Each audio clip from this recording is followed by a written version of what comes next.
zijn chef en het is bijna vast te laven en daarom gaan we samen ondervatten maken. Deze zijn natuurlijk niet echt. Die zijn gemaakt omdat we met de kinderen op doen. En we gaan we natuurlijk wel echte maken. Hè? Goud, wat hebben we allemaal nodig? Een citroen, uffen, olie, Blue Band, boter, vanille, suiker, een eitje, witte bastardsuiker, melk, custard en melk. Goed, we gaan beginnen. Ik heb 200 gram melk afgewogen. Gram. Dat ga ik nu nog even opwarmen en dan mag het goed. Ik heb nu 30 gram witte bastardsuiker afgemeten. Dat doe ik nu bij de warme melk. Ook het tuutje vanillesuiker. Goud ruimen.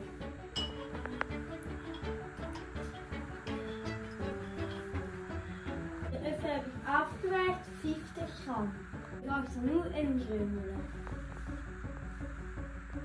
Dit laat ik nu een kwartier laten staan. En als ze aan zit, dan moet ze weer een kwartier wachten. In de tussentijd gaan 400 gram meel aanvoegen.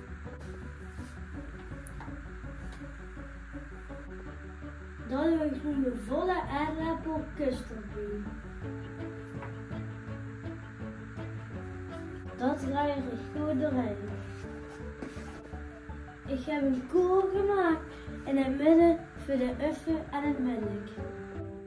Ik heb 10 gram zout en dat moet precies langs de lijn. Nu doe ik het uffenmengsel in het koelkast. Dan een ei kletsen in het kurken.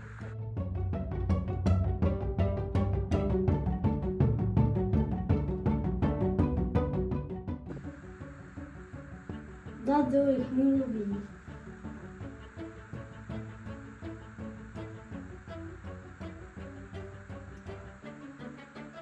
Ik heb alvast 100 gram boter afgewogen. Dat ga ik beetje voor beetje erbij doen. Ja. Opa helpt me met mixen omdat ik dan de boter erin kan doen. De citroenrasp ben ik vergeten. Dus dat heb ik nu erbij gedaan en nu moet ik goed knijden.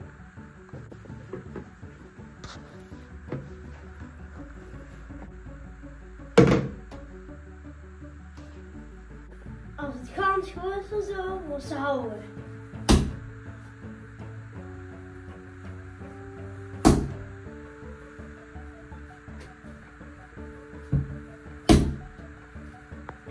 Ik maak een bol en die doe ik dan in de kom met de deksel erop.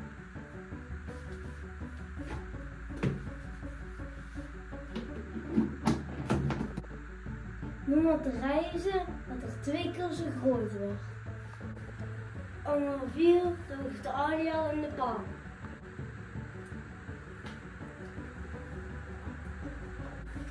De deeg heeft gerezen en nu ga ik bulkjes van 60 gram maken. Ja!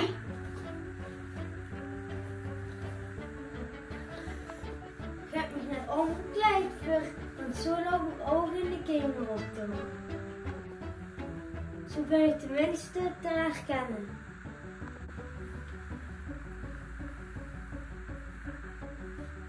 Hoe mensen aan het doen, kunnen we niet bij de kinderen op te maken.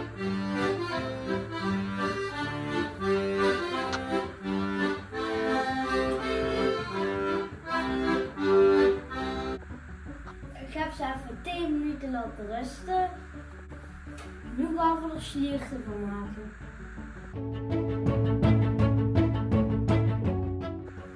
Nu ga ik er echt een ondervoeten van maken.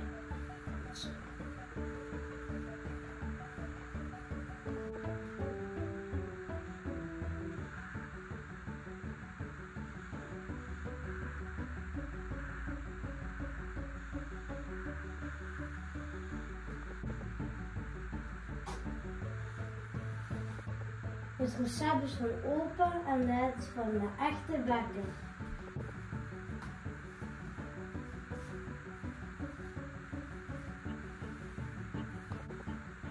Deze moeten nu in de oven op 50 graden rijzen. Ik leg er een theedoog op.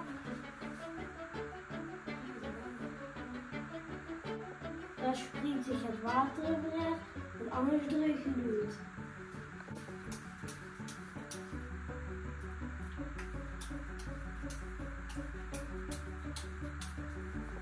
Dit ga ik nu de oven in. Ze hebben goed gerezen en nu kunnen ze gaan bakken.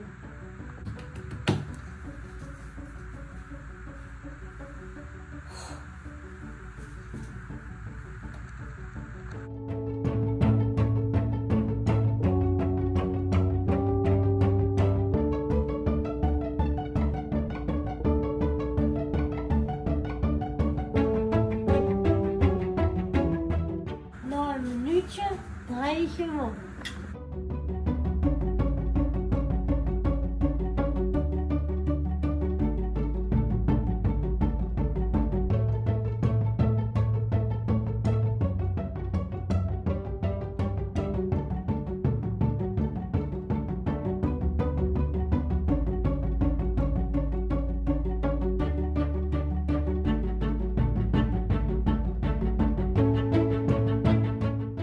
Ik heb ze al allemaal gebakken. Nu ga ik ze lekker aan de soppen.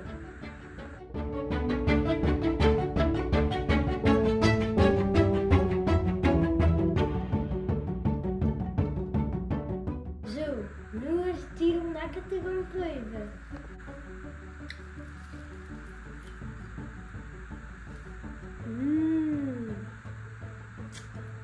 Boah, nu heb ik echt wel zin in de vasteland. Dit was hem dan alweer. Tot de volgende keer. Allah.